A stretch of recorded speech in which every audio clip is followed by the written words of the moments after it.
Olá, paz do Senhor, bom dia! Hoje, sexta-feira, dia 27 de agosto de 2021, o dia que o Senhor preparou, o dia que o Senhor já manifestou, concretizou, estabeleceu sobre a tua vida, sobre a tua casa, sobre a tua família, sobre os teus queridos, em nome de Jesus. Por isso, que o Senhor te abençoe, que seja uma sexta-feira maravilhosa, especial, o Senhor possa, de maneira memorável, de maneira vigorosa, de maneira alegre, estabelecer tudo aquilo que é bom, perfeito e agradável sobre a tua vida, sobre a tua casa, sobre a tua família, em nome de Jesus. Bom dia, Bispo Antônio, paz do Senhor também para o Senhor, Suzy, Priscila, todos os seus queridos, sempre orando pelo Felipe Eduardo também. Deus abençoe, pastora Mara, todos aí, seu Ulisses e esposa, netinhos e Milena, Douglas, Deus abençoe a todos, Eva, Carlos, filhas, genros, netinho, Deus abençoe, João, Roseli, Ângela, filhos, netos, a presença, o poder, o mover do Senhor se derramando sobre cada família, também Fábio, Márcia, Luiz Henrique, seu Augusto, Dona Efigênia, todos aí, o Senhor esteja sobre cada um, também que a presença, a plenitude, o mover do Senhor sobre a vida da Amanda, Fábio, toda a sua casa, sua família, filhos e pais, e Deus abençoe a todos, cunhados, e a presença do Senhor esteja sobre a tua vida também. Minha tia Rosália, minha tia Alzira, Deus abençoe as minhas tias, também os meus tios, filhos, netos, sobrinhos, genros, noras, a presença, o poder, o mover do Senhor se derramando sobre cada um, em nome de Jesus, sempre orando pelo meu primo Alexandre, Deus abençoe a todos, meus pais, seu João, Dona Dara, estou orando pelo Senhor, seu João, e todos na sua casa, na sua família, filhos, netos, em nome de Jesus também, seu Toninho, Dona Nadira, a glória, a presença, o poder, o mover do Senhor, se derramando sobre cada um, e nós daremos sempre ao Senhor todo louvor, toda honra e toda glória. Sueli Felinto, Rosa Araújo, o Senhor te abençoe. Jadson, o Senhor abençoe a tua casa, a tua família, aí em Campo Limpo Paulista, o Senhor esteja sobre cada um em nome de Jesus. Bom, vamos ler a palavra do Senhor mais um dia, lendo, sempre eu falo, né, em carreirinha, de maneira sistemática, de maneira seletiva, pegando cada trecho, pensando a respeito das coisas do Senhor. Estamos no livro de Mateus, estamos atravessando já, saindo do capítulo 26, indo para o capítulo 27, falando sobre os últimos, as últimas horas do Senhor Jesus antes da crucificação.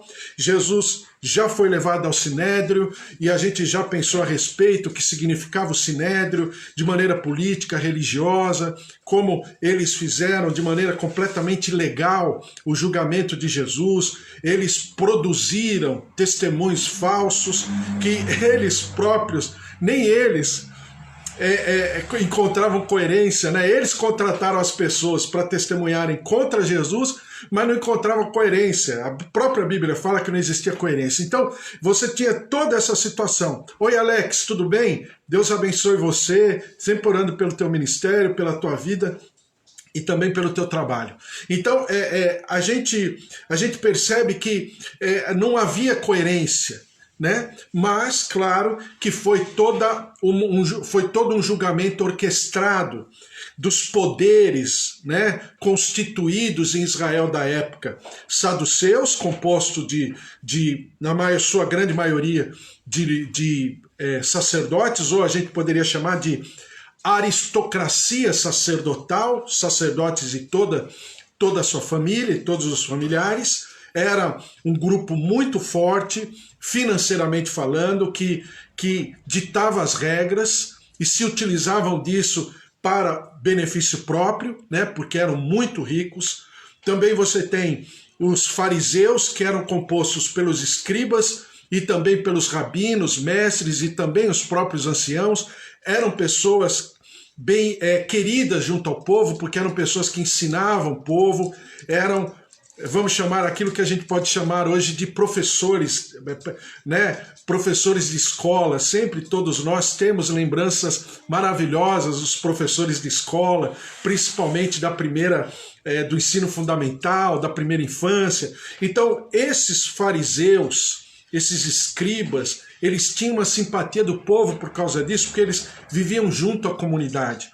né? Então você tem esse grupo, mas você tem os grupos mais políticos, zelotes, herodianos, que da maneira deles, eles achavam, né, dentro da filosofia deles, que o Senhor Jesus, não o Senhor Jesus, mas que o Messias prometido deveria vir para instaurar um reino. E realmente ele virá. Mas eles não entenderam na palavra profética, a gente já conversou a respeito disso, eles não entenderam que o Senhor Jesus viria, vamos dizer assim, 2 tempos. Primeiro, para reinar no nosso coração. Primeiro, para instaurar um reino celestial, um reino espiritual. Em segundo lugar, para estabelecer também um reino local, geográfico, geopolítico, territorial, físico, né? Então eles não entenderam, e a gente falou bastante, né? Não vou ler os textos, mas a gente percebe que quando você lê as palavras proféticas do Antigo Testamento, profetas menores e maiores principalmente, você perceba que, às vezes, num versículo, o profeta está falando de acontecimentos futuros, mas divididos, futuros em momentos diferentes, né? Isso não justifica. Eu não estou querendo justificar, mas eu estou explicando qual era o limite das pessoas a respeito da volta do Senhor Jesus. Daí nós entendemos por que o Senhor Jesus ainda estará, né, de alguma maneira, através do seu Santo Espírito, através dele próprio, né, através do Deus e Pai, através do Elohim, da Trindade, esse povo ainda terá um espaço, uma chance, que é exatamente no momento da grande tribulação que a gente já leu a respeito. Então você tem todo esse ambiente, né, e o Senhor Jesus está, por assim dizer, algumas horas da sua crucificação. Então o Sinédrio, ele é um instrumento, vamos chamar, de conclusão da história do ministério de Jesus, da história humana do Senhor Jesus, mas também ele é um instrumento, né, para que a vontade do Senhor se estabeleça e Jesus seja entregue para morrer por nós, pela humanidade, pelo seu povo também, pelo povo judeu, né, e fazer toda a diferença, porque o que os olhos não haviam visto, os ouvidos não haviam ouvido, é exatamente aquilo que o Senhor tinha e tem para cada um de nós e tinha para aquele momento. Então, dentro desse ambiente, eu quero ler Mateus, capítulo 26. Mateus, capítulo 26, do versículo... Jesus perante o Sinédrio, Mateus 26, a partir do versículo 69.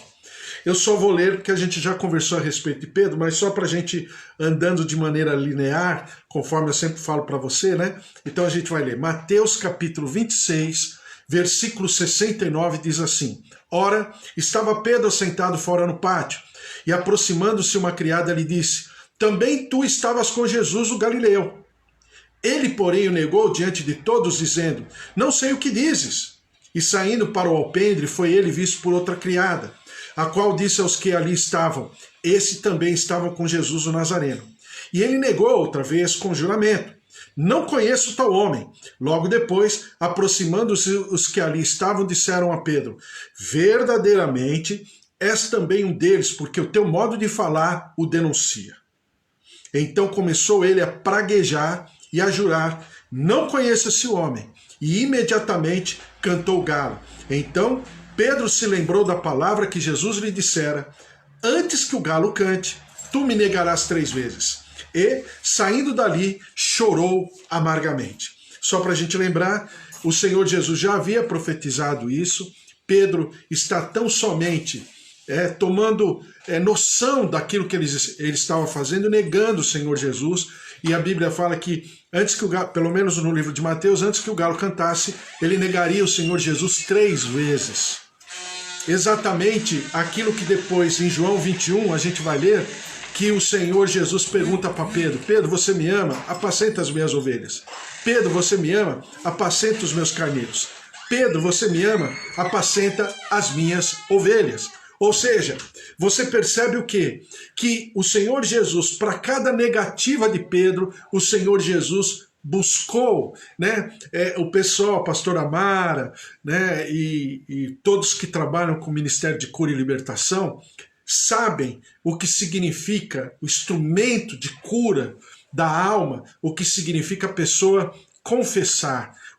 A confissão é um instrumento de cura, né? Isso não é apenas no sentido para nós que somos tementes a Deus, cristãos, mas para todos. A terapia, né, no geral, é uma linha de raciocínio básica da terapia, de que quando a pessoa fala, ela expressa o seu sentimento, na verdade ela está também se abrindo para ser curada no seu emocional, nas suas amarguras, na sua tristeza, na sua angústia. Então é isso que Jesus produziu quando falou para Pedro explicar ou responder ou se contrapor em relação àquilo que Jesus falava sobre Pedro, se Pedro amava a Jesus. Claro que eu falei para você que o amor, no grego, ele está subdividido, né? A gente não tem isso. Para nós, no português, amar é amar.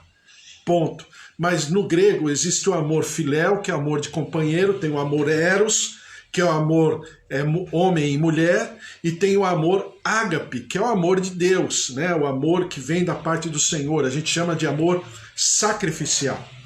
Então, é como se Jesus perguntasse para Pedro: Pedro, você me ama agapau? Ou seja, ágape, um amor acima de tudo e de todos, amar a Deus sobre todas as coisas, você me ama? E Pedro respondia: o Senhor sabe que eu te amo filéu, ou seja, você sabe que eu te amo como meu amigo, o meu maior amigo. E mais uma vez Jesus pergunta: Pedro, você me ama agapau? E aí Pedro fala: eu te amo, Senhor, eu te amo filéu, ou seja, como amigo. Aquele Pedro que havia respondido anteriormente, que amava a Jesus agapau, ele muda o significado de amor. Exatamente porque ele havia passado por esse momento amargo, onde ele rejeitou ou ele desprezou Jesus e negou Jesus 3 vezes. E em terceiro lugar, Jesus pergunta novamente. E Pedro fala. E a Bíblia fala que ele se entristece, porque ele não tinha mais coragem de falar para Jesus que ele amava Jesus agapau, ágape. Então, você tem aqui a cura, a libertação de Pedro. Porque se você perceber nos outros evangelhos, junto com Mateus, você perceba que Jesus fala assim, num momento, para Maria Madalena, né? Avisa os meus amigos que eu os encontrarei lá no mar da Galileia. Mas ele fala assim: avisa os meus amigos e a Pedro. Pedro não se sentia mais, né, discípulo de Jesus. Ele sabia dos seus limites. Ele sabia daquilo que ele fez, daquilo que ele vamos dizer, ele não tinha capacidade. E ele reconheceu essa falta de capacidade. Mas o Senhor Jesus insistiu: apacenta as minhas ovelhas. Ou seja, Pedro, do jeito que você está, eu te amo. E eu te amo tanto que eu quero que você trate das pessoas que eu amo com o mesmo nível. Então, em outras palavras, Pedro estava sendo curado, liberto, ao mesmo tempo reintegrado. Vamos dizer, ele, da parte de Deus, de Jesus Cristo, ele nunca saiu fora, né, do grupo dos discípulos, dos apóstolos. Mas aos olhos dele, ele não tinha condição, não tinha capacidade. Mas o Senhor Jesus o capacitou e ele foi, claro, o líder da igreja, o líder dos apóstolos. Ele tem as suas epístolas são maravilhosas, são profundas, falam da relação com Deus de uma maneira muito particular. Então você tem toda essa situação de Pedro. E depois, em Mateus capítulo 27, do versículo 1 a 2, eu vou pular agora, só vou ler, claro, mas vou pular porque depois a gente vai falar a respeito desse assunto. Mateus 27, de 1 a 2, diz assim: ao romper o dia, todos os principais sacerdotes e os anciãos do povo entraram em conselho contra Jesus para o matarem, e amarrando-o, levaram-no e o entregaram ao governador Pilatos. Depois a gente volta aqui. Eu vou lá para o suicídio de Judas, né? A gente já falou, só vou ler e depois a gente vai avançar. Mateus capítulo 27, versículo 3 diz assim: Então Judas, o que o traiu, vendo que Jesus fora condenado, tocado de remorso, devolveu as 30 moedas de prata aos principais sacerdotes e os anciãos, dizendo: Pequei, traindo sangue inocente. Eles, porém, responderam: Que nos importa? Isso é contigo. Então Judas, atirando para o santuário as moedas de prata, retirou-se e foi enforcar-se. E os principais sacerdotes, tomando as moedas, disseram: Não é lícito deitá-las no cofre das ofertas. Veja só, eles pegaram as moedas do cofre das ofertas, ou seja, do santuário, pagaram a Judas para que Judas indicasse, traísse Jesus, e depois eles próprios falam: essas moedas não podem ser mais colocadas no santuário. São, em outras palavras, são moedas malditas, ou é dinheiro maldito, não pode, é dinheiro corrompido. Diz aqui: E os principais sacerdotes, tomando as moedas, disseram: Não é lícito deitá-las no cofre das ofertas, porque é preço de sangue. E tendo deliberado, compraram com elas o campo doleiro, para cemitério de forasteiros. Ora, era para cemitério de ímpios e não de povo de Deus, não de povo judeu. Por isso aquele campo tem sido chamado até o dia de hoje campo de sangue. Então se cumpriu o que foi dito por intermédio do profeta Jeremias. Tomaram as 30 moedas de prata, preço em que foi estimado aquele a quem alguns dos filhos de Israel avaliaram, e as deram pelo campo doleiro, assim como me ordenou o Senhor. Então, presta atenção como o nosso Deus ele é delicado e ele é matemático. Lá no tempo de Jeremias, o Senhor ordenou que Jeremias comprasse uma porção de terra. E essa porção de terra seria, profeticamente falando, a terra onde mais tarde aconteceria essa situação. Então você perceba que o Senhor não queria que nada que dizia respeito a Jesus fosse de alguma maneira tratado como maldito.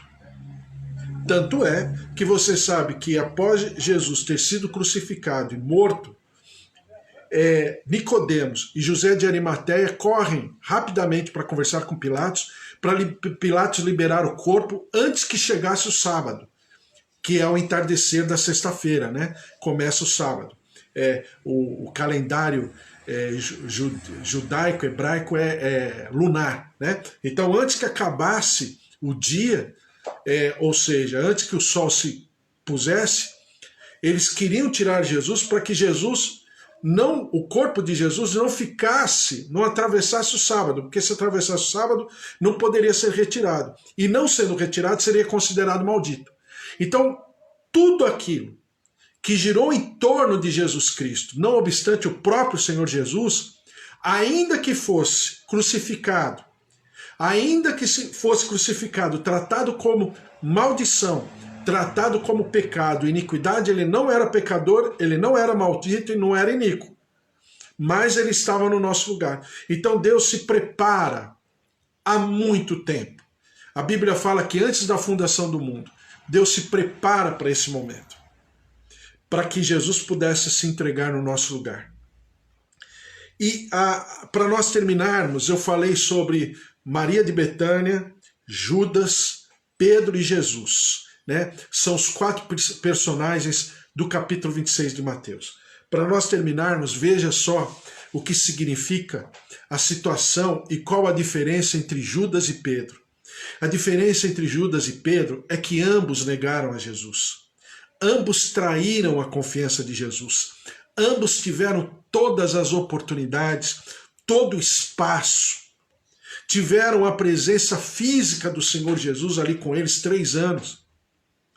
Entre Pedro e Judas, Judas ainda era uma pessoa capaz de sabedoria. Foi levantado para ser um administrador. A Bíblia fala que ele cuidava da bolsa do ministério de Jesus. Ou seja, era um administrador, era alguém coerente, era alguém capaz.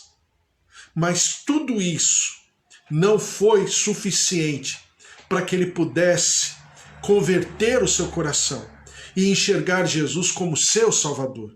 Ele enxergava Jesus como líder, como revolucionário, até porque ele descende dos revolucionários, né? Eu falei que Judas era da região de Caríades, da onde vieram anteriormente, né? Por exemplo, a dinastia dos Macabeus, que reinaram, o Império Macabeu reinou ali na região por quase 100 anos, né? Que se levantaram na época contra o Império Greco-Macedônio, né? Antíoco Epifânio naquela época. Então você tem toda essa situação, e Judas era uma pessoa, politicamente falando, né, articulada.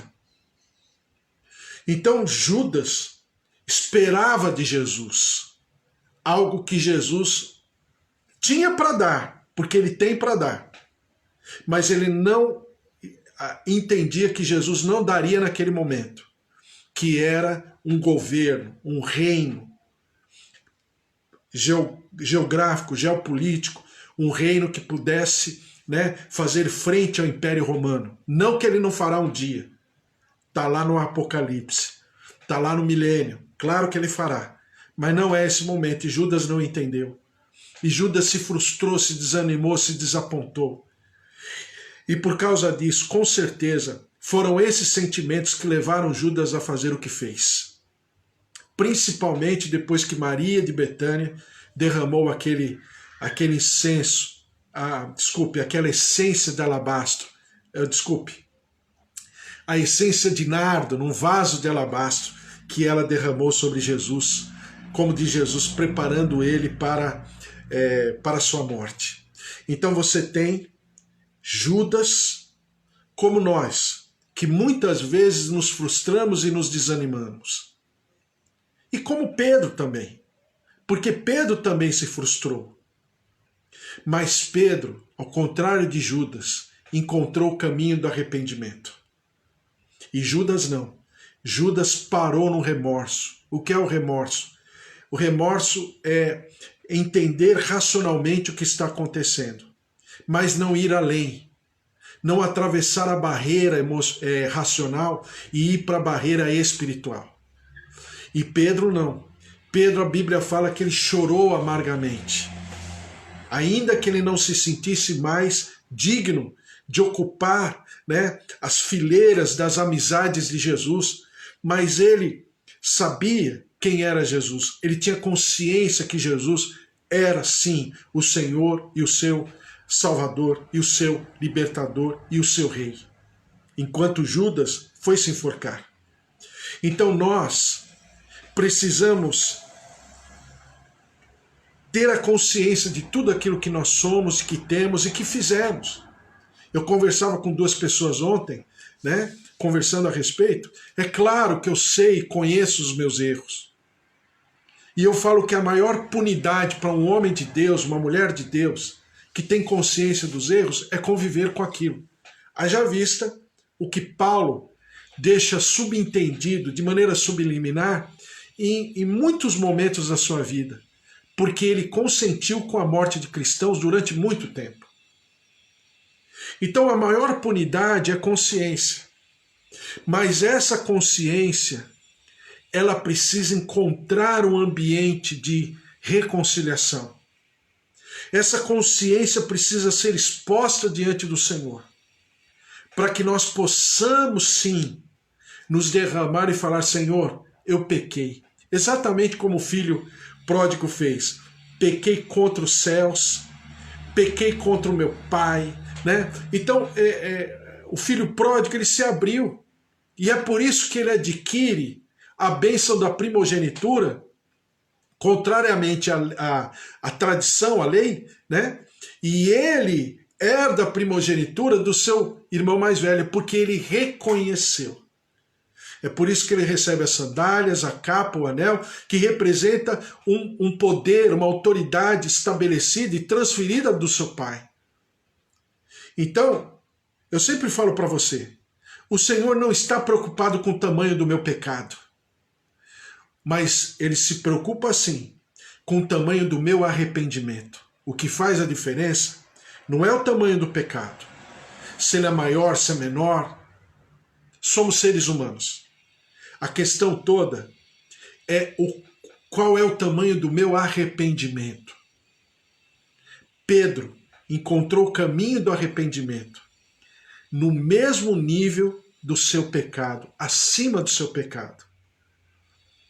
E por isso que Jesus perguntou para ele: você me ama, Pedro? Você me ama? Você me ama? Então, se você me ama, apacenta as minhas ovelhas, ou seja, apacenta aqueles que eu amo.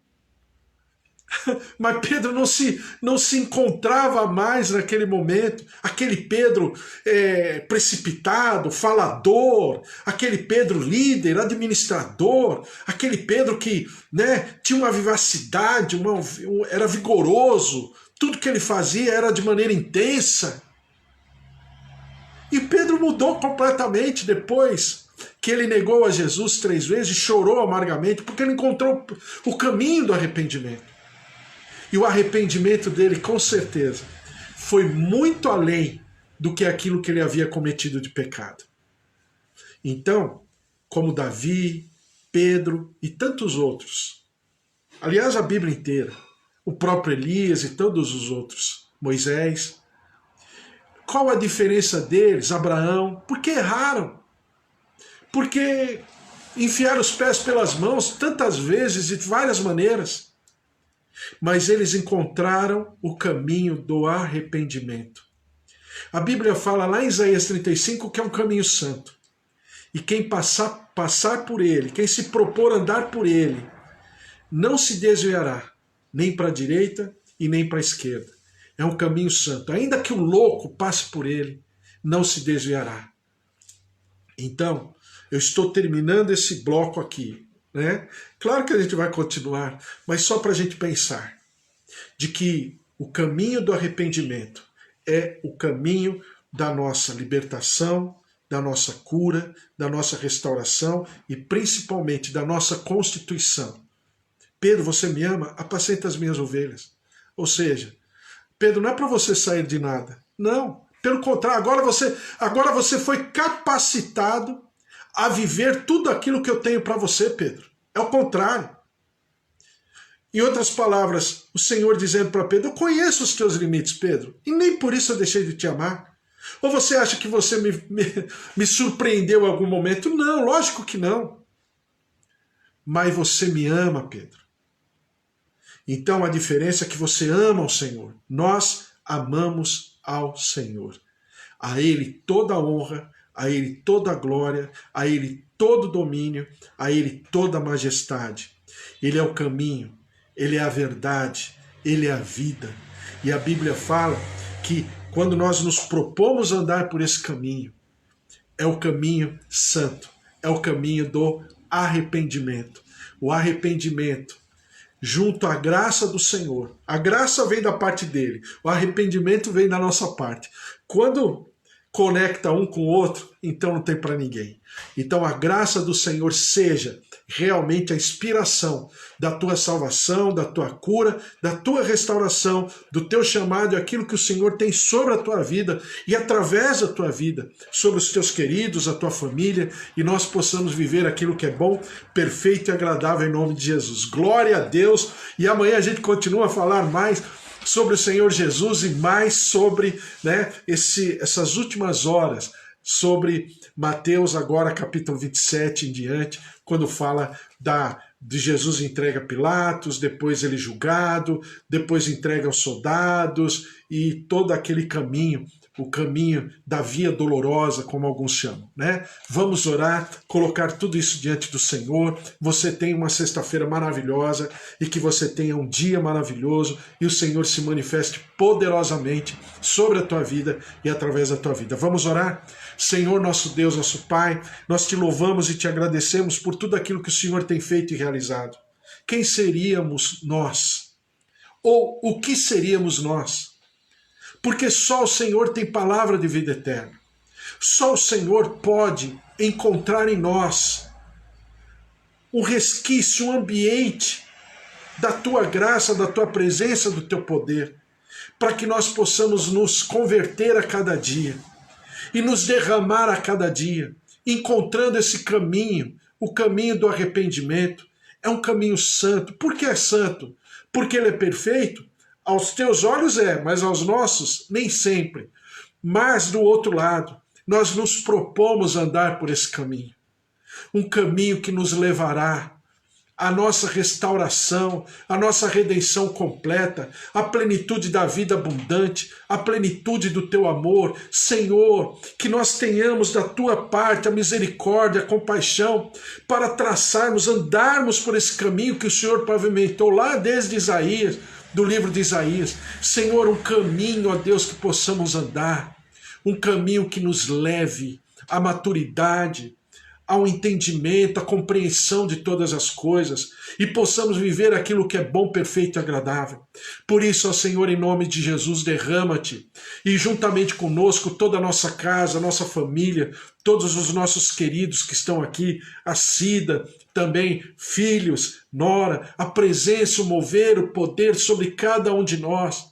Derrama-te, ó Deus, traz a tua presença, traz, ó Deus, da tua paz, uma paz que excede o entendimento. A Dani também, que a tua glória, o teu mover, para que nós possamos perscrutar, andar sobre esse caminho pavimentado pelo Senhor Jesus, lavados e remidos no sangue do Cordeiro de Deus.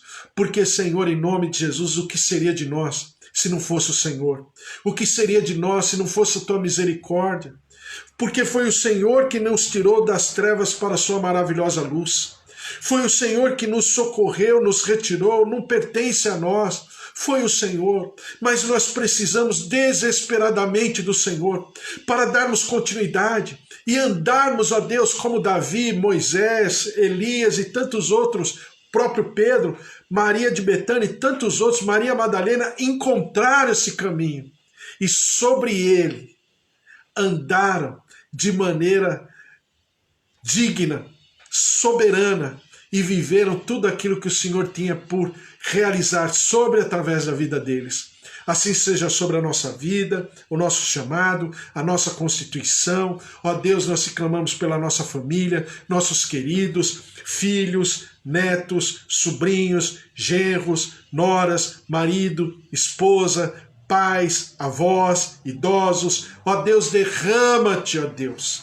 Vem com a tua glória, vem com a tua cura, visitando órgãos, membros, tendões, ciático, coluna, veias, coração, sangue, tireoide, células, ouvidos, olhos. Ó Deus, saúde mental, emocional, capacidade psicológica. Senhor, derrama-te com a tua graça, vem com a tua cura, vem com a tua saúde, move-te dos céus, traz, ó Deus, da tua presença, das tuas águas curadoras, da paz que excede o entendimento, e nós daremos sempre ao Senhor todo louvor, toda honra e toda glória. Te clamamos, ó Deus, pelo nosso país, pelo nosso Brasil. Nosso povo padece. Ó Deus, se não é a pandemia, é falta de assistência, falta de educação, falta de segurança, falta de emprego, falta de dinheiro, falta de valores, falta de comida. Senhor, tem misericórdia da nossa terra, perdoa-nos, quebra a maldição, sara a nossa terra, em nome de Jesus. E agora nós te clamamos também pelo 7 de setembro, tudo isso que nós estamos ouvindo falar. Senhor, que o Senhor esteja realmente, já que a igreja também estará presente, Senhor, que nós estejamos como intercessores, não para levantarmos a bandeira de um lado ou do outro, mas como intercessores, orando e clamando pelo nosso país, pelo nosso povo, para que o Senhor, na tua misericórdia, encontre em nós aquilo que o Senhor falou a Abraão: se houverem 10 justos em Sodoma e Gomorra, que o Senhor não destruiria aquela região. Senhor, que o Senhor encontre em nós, na nossa terra, na nossa vida, no nosso coração, pessoas justas, para que nesse momento nós possamos orar e clamar pelo nosso país. Estejamos lá nas ruas ou estejamos em casa, mas que nós estejamos intercedendo por esse momento. O nosso país carece, Deus de poder, o nosso país carece do Senhor, da paz, do Jeová Shalom, do Deus Todo-Poderoso que fez o céu e a terra. Por isso derrama-te, e nós também oramos pelos nossos irmãos no Haiti, pelos nossos irmãos em Cuba, ó Deus, que estão morrendo nas ruas por causa da pandemia, pela situação que está acontecendo lá no Afeganistão, que novamente aqueles terroristas estão se levantando, toda aquela situação religiosa e muita gente morrendo, as bombas, os atentados, o aeroporto, aquela situação, ó Deus, que está sendo... Meu Deus, tem misericórdia da nossa terra, tem misericórdia do nosso povo. E o pior, Senhor, aqui na nossa região, na Bolívia, as pessoas estão guerreando por causa de água. Empresários estão formando exércitos particulares para guerrearem contra pescadores, porque os pescadores não querem que as águas que estão em nível baixo sejam retiradas porque eles pescam. E os fazendeiros querem usar as águas para suas agriculturas. Eu nunca ouvi isso, Senhor. Pessoas guerreando por causa de água. Para nós que somos da tua obra, para nós que entendemos da tua palavra, nós já estamos próximos de tudo aquilo que a gente tem falado sobre escatologia. Por isso, Senhor, tem misericórdia da nossa terra. Tem misericórdia do nosso país, tem misericórdia do nosso povo, as nossas famílias aqui representadas, para que nós possamos viver a plenitude da tua presença. E assim como Pedro, nós possamos também dizer ao Senhor que nós te amamos. O Senhor sabe de todas as coisas. E o Senhor sabe que nós te amamos. Por isso, ó Deus, faz a tua obra. Manifesta-te poderosamente. Unja-nos com teu Santo Espírito. Batiza-nos com teu fogo santo. E nós daremos sempre ao Senhor todo louvor, toda honra e toda glória. Em nome de Jesus. Amém. Amém? Glória a Deus, aleluia, que você tenha uma sexta-feira maravilhosa, cheia de realizações, conquistas e projetos e vitórias e avanços, e o Senhor te faça próspero em tudo que você fizer em nome de Jesus. Porque se Deus é por nós, quem será contra nós? Se o Senhor é o nosso pastor, de nada nós teremos falta. Que o amor do Deus Pai Todo-Poderoso, que fez o céu e a terra, e a vida vitoriosa em Jesus Cristo, e as consolações do Espírito Santo da promessa, estejam sobre a tua vida, tua casa, tua família, e que você tenha uma sexta-feira memorável e inesquecível. E nós daremos sempre ao Senhor todo louvor, toda honra e toda glória, em nome de Jesus. Amém. Amém. Glória a Deus. Uma sexta-feira muito especial e amanhã, sábado, 10 horas, estamos aqui de volta. Um beijo para você, fique na paz, todo mundo que está aqui, Roseli, Alex, Jadson, Pastor Amara, Bispo Antônio, minha tia Alzira, minha tia Rosária, um beijo para todos vocês, Deus abençoe.